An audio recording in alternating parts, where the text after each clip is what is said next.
Welcome, folks. A festive foraging season to all of you.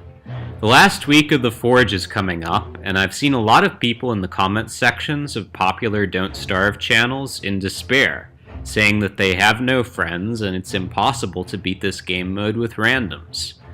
Well, I'm here to give you folks a hand.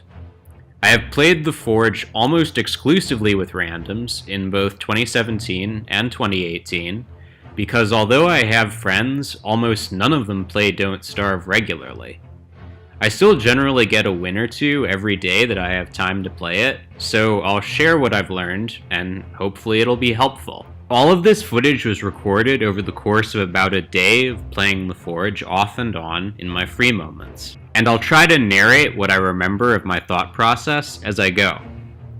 I avoid Russian and Chinese servers since I don't speak their languages, and communication in the Forge is so important for success. If you happen to be a polyglot, that's not necessary though. Russian and Chinese players are quite skilled.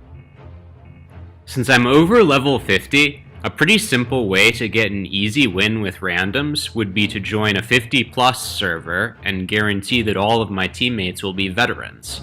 But that might not be super useful to some of you, because you might not all have the time to grind to level 50. It's important to know that levels in the Forge don't actually give any mechanical gameplay benefit, though. They just show off how much time you've spent. A level 1 Forge player has the same stats as a level 100 Forge player. I have a process for consistently getting to the Grand Forge Warrior with randoms, and it starts by being friendly in the lobby. This isn't too difficult for people most of the time, because DST's community is pretty low on toxicity compared to other multiplayer games. But you'll still get ragers here and there if you play long enough. Be friendly to the low-level players. It's okay to tease people a little if they make mistakes, since that discourages them from doing it again.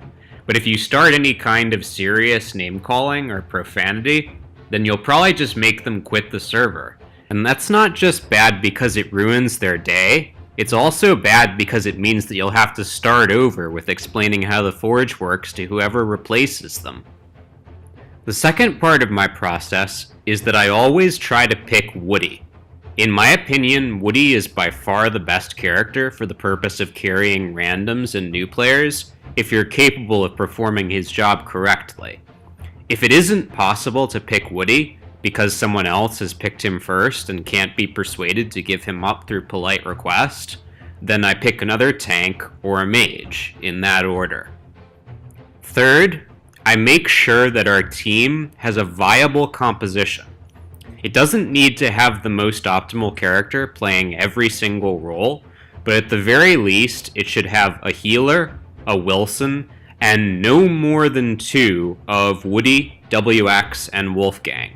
Which basically means only 1 of WX or Wolfgang, since I myself will be Woody. This is because those 3 characters are exclusively melee, and only 2 sets of armor will drop that provide adequate protection for melee fighters against the bosses. Everyone else on the team must be capable of fighting from range, or they will be dying constantly in the final levels. If my team does not meet these 3 basic criteria, I politely point the discrepancy out to them, and I leave the ready box unchecked until it has been fixed.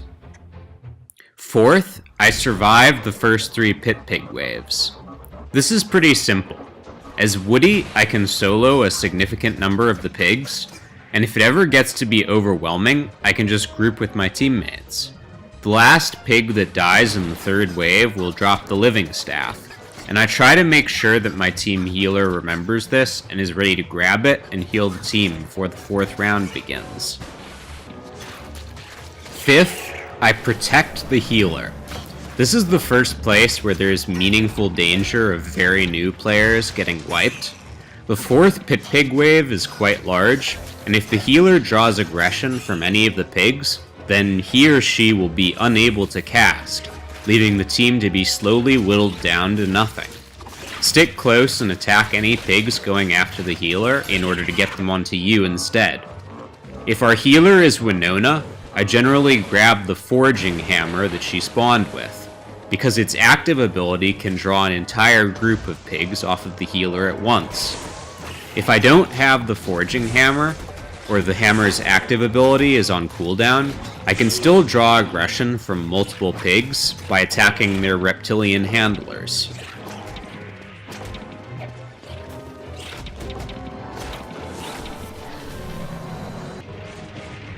Sixth, I take the Feathered Reef and the Stone Splint Mail as soon as they drop. These items pretty much turn the next 2 rounds into guaranteed wins, no matter how badly my teammates play. Even if the entire rest of my team has been wiped, the enemies in these rounds are too slow and dumb to kill me. I can just lure them to the edge of the arena, and then run back to revive the Wilson and the healer.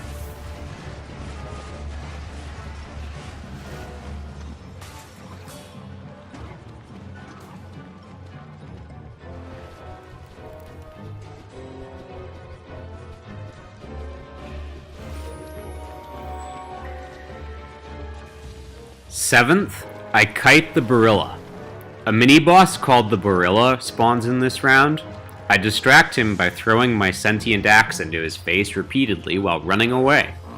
This leaves my team free to kill the 4 smaller enemies without being harassed by the Barilla. Once that's done, they'll come finish the Barilla off for me. He'll drop an item called the Grand Steadfast Armor, which I'm always prepared to quickly grab. One of the biggest dangers of playing with new players is that they'll take important items that aren't actually optimal for their character, depriving you or your teammates of crucial gear. In emergencies, you can simply ask them to give you the items you need, but that's a reactive measure, not a proactive one. The best option is to know when important items drop in advance, so that you can consistently be the first to take them. Eighth, I warn my team to stay near the lower right spawn portal.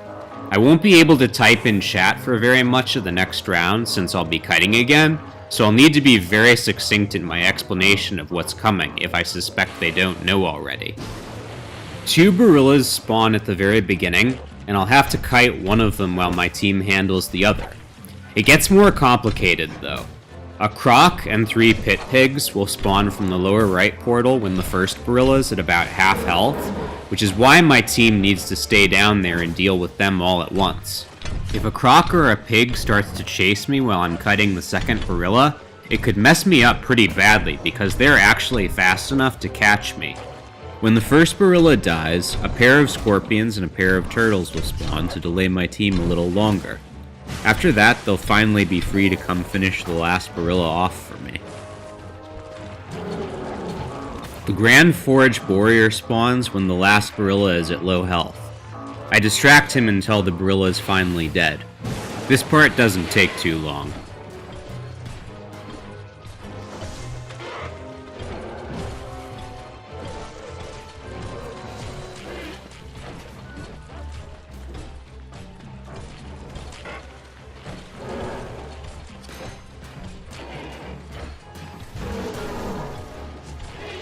At this point, I bring the Grand Forge Warrior to the middle of the arena and become a tank.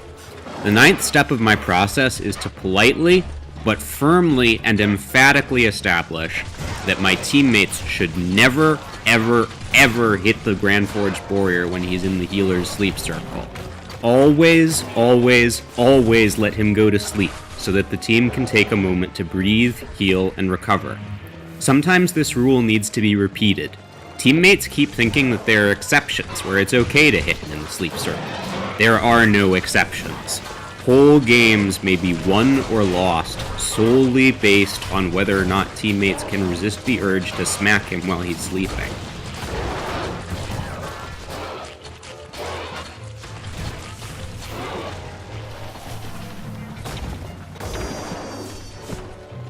Tenth, the first time that the warrior is safely asleep, I assure my teammates that if anything goes horribly wrong, I will distract the warrior while they revive their fallen. Woody is uniquely skilled at doing this, and he can cover for an absurd number of mistakes during this round, as I'll demonstrate in a moment.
Halfway through the fight, the Warrior will summon an army of pit pigs. Ideally, with a coordinated team, the healer will put all of these pigs to sleep in a small area, and the mage will nuke them with a Cataclysm Meteor. But things don't always go ideally with a team of randoms. The mage often forgets to save a meteor, and the rest of the team often leads pigs out of the sleep circle, ruining an opportunity to deal with them quickly and cleanly. This is where it's important for you to be ready to take action as Woody.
Shortly into this last phase, the Warrior will get wise to the team's strategy and try to path around the sleep circle. You can work around this by luring him into a corner and asking the healer to drop the circle directly on top of you, so that the Warrior's mobility is restricted as much as possible. But your teammates can easily trip things up here by drawing his aggression from a direction that stops him facing the corner, or by attacking him at all when he should be sleeping in the heal circle.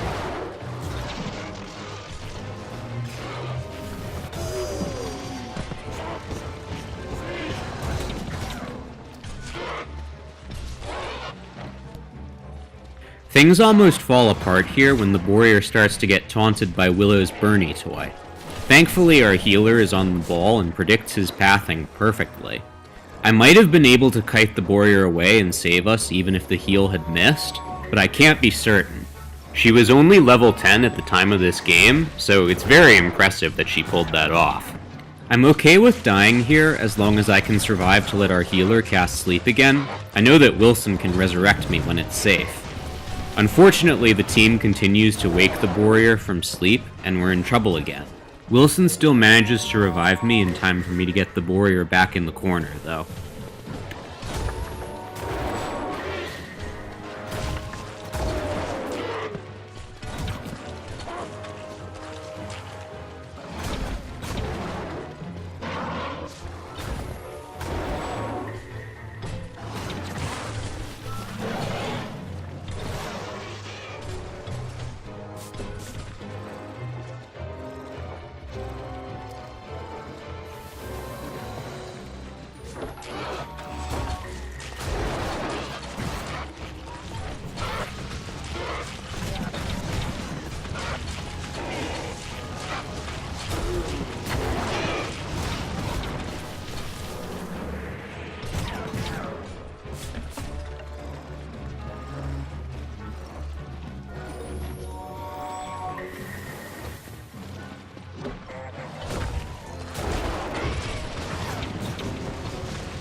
The Warrior is able to combo out of the sleep circle because WX is standing on the wrong side of him. Shortly afterward, he wipes the entire team except for Wilson and me. I need to buy Wilson a lot of time at very low health.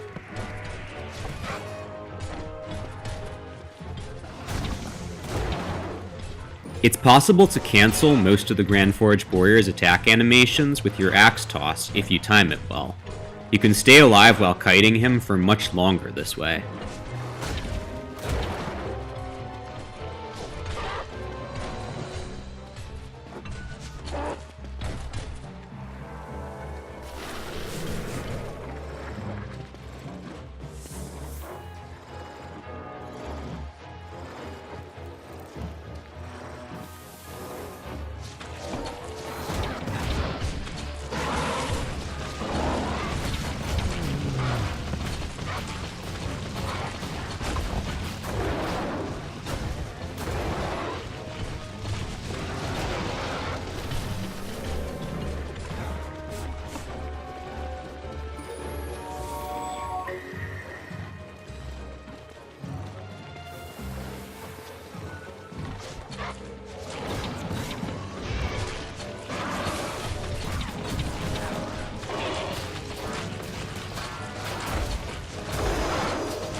Warrior got taunted by Bernie again here. All you Willows out there, please, leave your Bernie down during the Warrior fight. Don't revive him. He is an incorrigible troublemaker.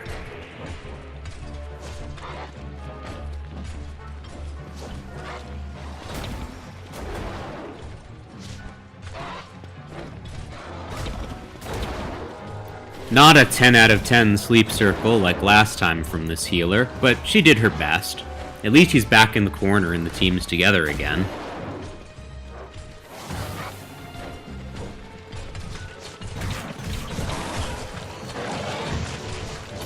Hey, there we go.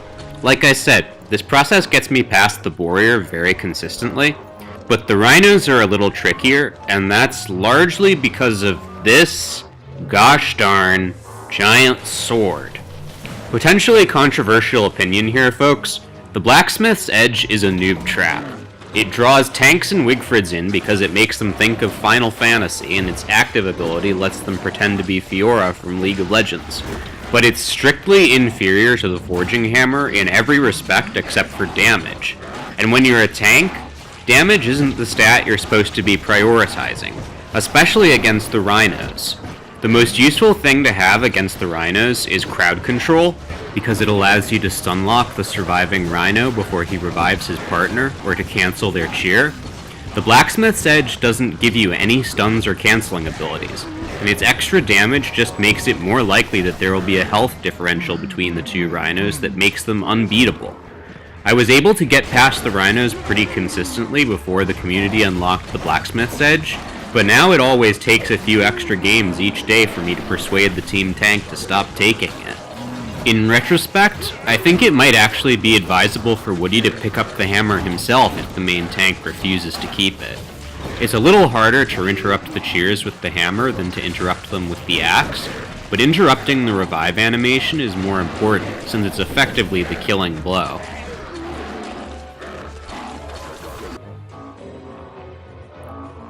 I play another few games that end similarly, then decide to take a break for a while to work on another video. But I get called back to a new game later by a Wickerbottom from one of the earlier games who'd friended me on Steam.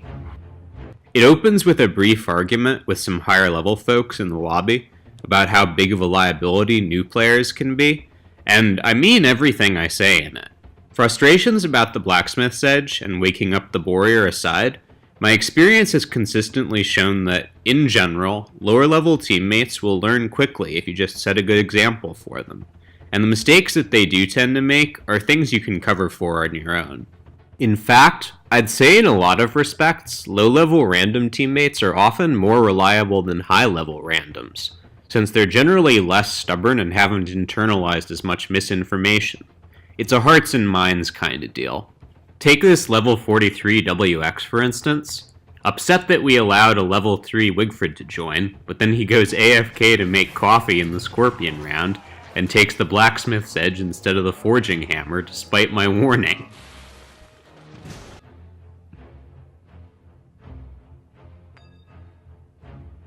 A few games later, a level 19 player joins and asks to play Woody, which makes me a little antsy, but I say okay and spend a game running him through the basics of Woody that I've just gone over in this video. And to his credit, he's actually more consistent about interrupting the Rhino cheer than I am. His reaction speed is faster than mine. I play as WX, I take the Forging Hammer instead of the Blacksmith's Edge, and then this happens. Sometimes it's just that simple, folks.